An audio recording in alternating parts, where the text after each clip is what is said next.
Hi again, everybody, and welcome to Charger 360, telling the stories of the University of New Haven. I'm J.W. Stewart, along with Bruce Barber. Bruce, you a golfer at all? Not at all, J-Dub. Not at all. Play hockey? Little hockey, yeah, back in the day. Okay. Yeah. Well, this show is going to be very entertaining. We're sports-centric today. We're talking with Matt Ward, who is the men's and women's golf coach here at the University of New Haven. In fact, women's golf team just won the NE10 Championship recently in its second year of existence. We'll talk about that in a moment. But first, Matt, welcome to the program. Thank you much, gentlemen. Appreciate you having me here. Yeah, it's great to have you here. We were just talking off camera here, getting ready to do the program. Tell us a little bit about your background and how you got to UNH. Yeah, so I'm originally from Minneapolis, Minnesota, so that's part of where the hockey came about, as being a hockey junkie. But I started my first coaching job in 2014. I was the head coach at Colorado Mesa University. So I'd been in the golf business since '96, and that was my first head coaching opportunity was there. Otherwise, I'd been retailer green grass. And so coached the men's team there, was a professor there as well, and then moved on to Texas A&M Commerce. That was a very short stint. COVID hit, everything kind of went sideways. Ended up taking a job to start two programs at San Diego Christian College. Found out very quickly that school was in a lot of financial trouble. So we decided to look, and when I was hired here, John Mays was the athletic director, one of the athletic directors in charge of that position, and we're both from the same hometown. So John reached out to me, and his question was very direct in saying, why would somebody from Minnesota want to leave San Diego to coach golf in Connecticut? And I explained to him the monetary issues that the school was having, and he said, never mind, that's a good enough answer. And so here we are, and we got the program started. Last year was the first year, hired a little late March to get started in August, and so we got it going. And I'm very proud to say that we went from, in May, we were literally the 166th ranked team out of 166 teams to conference champs in October, so it was pretty fun. That's incredible. How did you get interested in golf? That was a long time ago. I was very little. My grandfather got me involved in it. My household was not exactly pleasant to be in, and he recognized it. So at 7 years old, he got me out onto a golf course and kind of fell in love with it from there. And it probably wouldn't be my first coaching choice. Honestly, hockey would probably be it. And I mean, golf would probably be like fourth, but it happens to be the one thing I'm pretty good at. So it's what I ended up getting into coaching with. So I love coaching, period. I don't care what sport it is. It's just being around the kids and helping other people succeed is what I try and do. I'm glad you brought that up, Matt. I've always been curious. How does one coach golf, especially on the course? We joke around about this as coaches a lot. It's a lot more a psychology than anything else. There's not much coaching. I think you're not like slamming the clipboard. No. We don't get to yell at other teams, and I can't yell at other coaches. I think it's more about talking kids off a ledge. It's going to be okay. The sun will rise in the east tomorrow. Give me a hug. It'll be okay. That triple bogey's okay. And so when you're coaching out there, it's much more the role of a psychologist than it is a coach. It's just trying to keep them focused on the here and now. Let's stay in the present moment. Nothing that happened in the past. Nothing that's about to happen in the future. And I know it sounds very coach cliche, but it's what you have to do in golf. And it's very easy to let things linger in golf because it's a mental game. There's no timeouts. You're with it constantly. And so if you have a bad hole or two, they have the tendency to linger. And our job is to get them out of that. Let's move on to the next shot. And talk a little about what being a student athlete in the golf program brings to the overall experience. Yeah, it is a time-demanding event for them. There's a very limited amount of hours each week, and golf is an incredibly time-consuming sport to play. When we travel, we're gone for 3 days at a time, and you're on the course anywhere from 6 to 12 hours a day, and so it's a lot. And so when we're recruiting these kids, you really have to lay that out to them, that it is about time management more than it's about golf. But they're very good at it. You rarely run into too many problems with golfers. We're pretty fortunate. They're generally, by and large, pretty smart kids. They come from pretty good families. They're a good group of kids, and we're very, very fortunate here at UNH. We've got some really good kids that decided to come be a part of this program and help get it started. And we wouldn't be there, where we are without having them be who they are. I mean, they're just fantastic kids. The hard work and commitment has certainly paid off. You mentioned from worst to first. The second year of existence, the women win the NE10 championship. at the ranch up in Southwick, Massachusetts. We have some photos here we're going to put in the monitor. I'll let you talk. So there you are coaching. Is that you coaching? Yeah, that's as much coaching as we do as kind of a target. I want you to notice, you see the little ribbons on the belt loops there? Yeah. Mm-hmm. That was the ladies' idea. They were going to paint our hair and do a variety of things to us, and then they forgot to paint. So my graduate assistant and I, Sebastian, we got a lot of ribbons put on us, and they initially tied them up to my glasses, but they were flying in my mouth and my eyes, and I said, ladies, I can't do this. So we went ribbons around the belt loops and some more on the shirt and everything, but I'm certain that's Winter behind me, because I can tell from the 5-foot stature that she's kind of a munchkin. But that's just us pointing out, and what we typically are doing is making sure that we're going through the decision-making process together. And by and large, what I'll do is find out what they're looking at. If I agree with them or even close to it, I'm going to give them 100% agreement, saying, yeah, I like this, let's go there. Now they've got their idea, plus they've been reinforced with somebody else who believes it.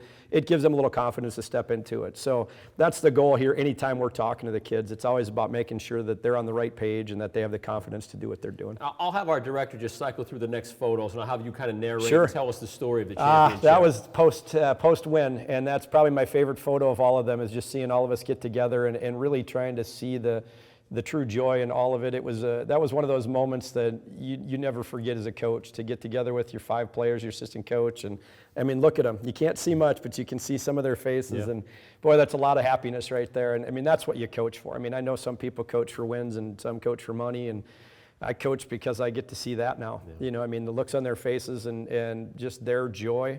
That's what you coach for. I mean, how great would that be? Going to college, that's pretty good, and playing golf. Yeah, and these two are 2 peas in a pod. They are inseparable. So it's fun to see when that happens, when you have, friends on the team and they get to celebrate this together. That was a fun moment it was fun for all of us, and really was quite shocking. I didn't know we won for quite some time. Those were our 2 girls who finished in the top 5 and my grad assistant. So. How cool is this? All the trophies and whatnot. I mean, the one on the left there, that's Isabella. She's a freshman. The one on the right is Winter, grad student. So my 2 smallest in stature players at 5 feet and 5'1", finishing top 5 in the conference. So lots of fun. I mean, we just had a great time. I mean, how do you not have a good time with this? I mean, look at them all. That joy is hard to, it's infectious, and hard to not want to be around that. So it was truly a ton of fun to be there. And like I said, I didn't know we won until it was done. Like, I really didn't. I wasn't paying attention to any of that. They wanted a picture with Charlie, so we had to go do that when we were done. But I didn't. We don't follow along. I don't pay much attention to scores. Because you can't play defense. You can't stop another team from doing well. Conversely, they can't stop us either. So, for me, it was as much about let's stay focused again on the here and now. And when that happened, we were able to make sure we stayed there, and we had a very slim lead after the first round. We were up by 4 strokes, and in the second round, we only added 2 more to it. So it was a very close match the whole way through. And for us, it was as much about making sure that, look, we don't care what they're doing. I don't care how good they're playing or how bad they're playing. There's nothing we can do about that. Let's be focused here. And so I wanted to do the same thing. There's nothing I can do about another team. Let me focus on my players. And so when we were done, a couple of coaches came up and congratulated me, and I was like, are you sure? Because I don't really think so. And I don't know if we got this handled, because we played pretty good, but I wasn't sure if we played well enough to hold off. I mean, Franklin Pierce was a 4-time defending champion. I mean, they're a fantastic team, and Tyler's got a great program up there, but I thought for sure they were catching us. I really did. I didn't think we had this one, and their assistant coach came up and said something, and I said, are you sure? And he says, yeah, unless this girl in your group shot like an 85. I said, no, she's probably hovering right around like 79. And he says, yeah, you guys are winners. And I said, okay, I still didn't believe it. And then we finally got to the scorers table, and it was confirmed. And then that was when all the girls went bananas. So it was a lot of fun. So you have this kind of success, and you want to build the program. Yeah. What's your pitch when you're out recruiting? Well, the pitch changes dramatically when you go from first-year program and here's all the playing time we have to, hey, we're really good. The reality is though we're nowhere near where we want to be. We play in one of the hardest regions in the country, so we've got a long ways to go. I mean, 4 of the top 10, top 15 teams in the country are out west of us. University of Indianapolis, Grand Valley State, Tiffin, Findlay. Findlay was the women's national champ 2 years ago.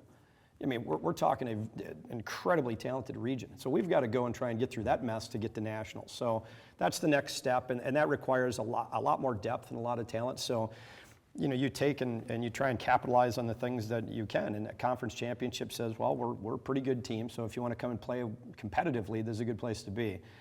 From my standpoint, once you capitalize on the recruiting, you try and capitalize when it comes to fundraising. It's like, hey, look what we're doing, on what we've been given.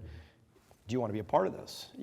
And this is a good spot to put your money in through your support. And so we look at that as coaches immediately, and I made myself a promise that I'd give myself 3 hours to celebrate with the kids. That was what I gave myself before I went back into being a coach. And so for 3 hours, I had a great time with them. And as I was returning the rental vehicle back to the place that we got it from, all I kept thinking was, all right, now how do we make this? How do we improve on this? How do we get better? How do we capitalize on this? So it immediately goes into the coaching mode, and you don't really, unfortunately, you don't relish in it as long as you probably should, but it was still a lot of fun. So. Give us the names of the young ladies who helped win the championship, and what did you guys do to celebrate? If it wasn't dyeing the hair, was there a Gatorade bath? What did you guys do? There was, so our starting lineup was a freshman from Rome, Italy, Sofia Kova, and then Winter Flores is a grad student from San Antonio, Texas. Erin Earle is from London, England, so she is kind of a sophomore, junior, depending on academics or athletics. Danielle Jastrab's from California, and who am I forgetting? Oh, Isabella Thomas is from right down the road. She's from basically like Milford. Yep. And so those were the 5 that were starting, and they're Isabella and Sophia, both freshmen. Winter was a transfer who came in this year, so 3 brand new blood. Erin was a mid-year transfer last year, so fairly new. Danielle was a recruit that I had at San Diego Christian who came clear across the country to be with me, but so a fairly young team, grad student, 2 sophomores, 2 freshmen, so that was kind of it. But just a group of kids, and so I know the players. And what was the second part of the question again? So how did you celebrate? What did you do? If there was no hair dyeing, what did you do? No, the ladies did a better job of celebrating than I ever could, and so it was a lot of dancing, a lot of singing. There was a lot of water shower. There was a lot of not the Gatorade bath, but there were. I wasn't a part of that, thankfully. They sprayed my grad assistant quite a bit. He took the abuse more than I did, but it was a lot of fun. There was the entire drive home. There were phone calls on the loudspeaker in the van to a lot of moms, and so there were a lot of, hey mom, we did this, and a lot of that, but it was a lot of fun, and of course when you win, the kids get to pick whatever music they listen to on the way back, so that was brutal for me, but it was a lot of fun. I did enjoy it a lot. And then when we got home, this was another reason why you love to coach, is when we got back, we were welcomed by, I think, 4 or 5 of the men's players, plus the rest of the women's team was there, and so then it was another hour of water, shower baths and whatnot, and it was a lot of fun to have them be there and celebrate with everybody, and then of course everybody, all the girls got super excited. It was like, well, are we getting rings? And I was like, I sure hope so. I think we are. Let's go do it. So it's been a lot of fun ever since then. I mean, I didn't expect this much attention from it, I guess. I mean, being here is very cool and everything, but several articles, and the NE10 did a couple of spotlights, and so it's not really overwhelming, but it's a little unexpected. It's fun. I mean, who doesn't love doing this? But it really, the credits all goes to them. I mean, they're the ones who bust their butts and do it. And it's got to be something that, what we're always looking to do here is try to provide for our students what we talk about as transformational experiences. Absolutely. Right? And so this has just got to be a growth experience. I think so. I think there's some stuff to be learned from this too. It's not just all joy and celebration, but there's a educational component that comes along with it. That hey, we've gotten some things done. This is pretty cool. We're probably faster than we thought we were going to be, but we've got a long ways to go. And so right now the challenge, when to circle back to the how do you coach.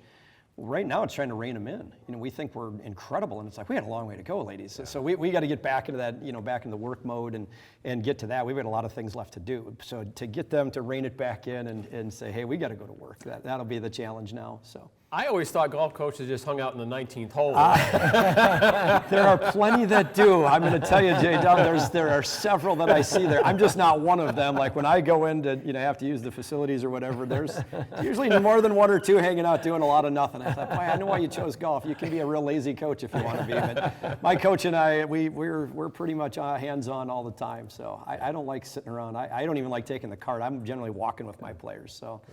My coaching style is probably a little different than most. Yeah. We've got about a minute left. I think I know the answer to this, but I'm going to ask Sure. the question anyhow. What's your favorite golf movie? Oh boy, there's a lot of those though. Yeah, Caddyshack's for sure my favorite, but who doesn't love Tin Cup? Yeah. And that's I've actually played that course. My parents live very close to where they filmed that in southern Arizona, so it's not in Salome, Texas. That's actually in southern Arizona, and I've played that course several times. But I'd say Caddyshack and Tin Cup, but it's hard to not. you're nuts if you don't like Bagger Vance. And I mean, there's a ton of them out there that are good. It's just, 100%. you know, I mean, but the worst one ever though was Caddyshack 2. I mean, I think that kind of goes without saying. That's the worst one ever. So there's a few good ones out there though. I like them. And we're just about out of time here. We want to thank Matt Ward, the men's women's golf coach here at the University of New Haven, for joining us on Charger 360. Congratulations to you and the women again on winning the NE10 championship, and best of luck in the future. Gentlemen, thanks for having me. Appreciate it. Yep. For Matt, for Bruce, I'm J-Dub. Thanks for watching Charger 360, telling the stories of the University of New Haven. We'll see you next time.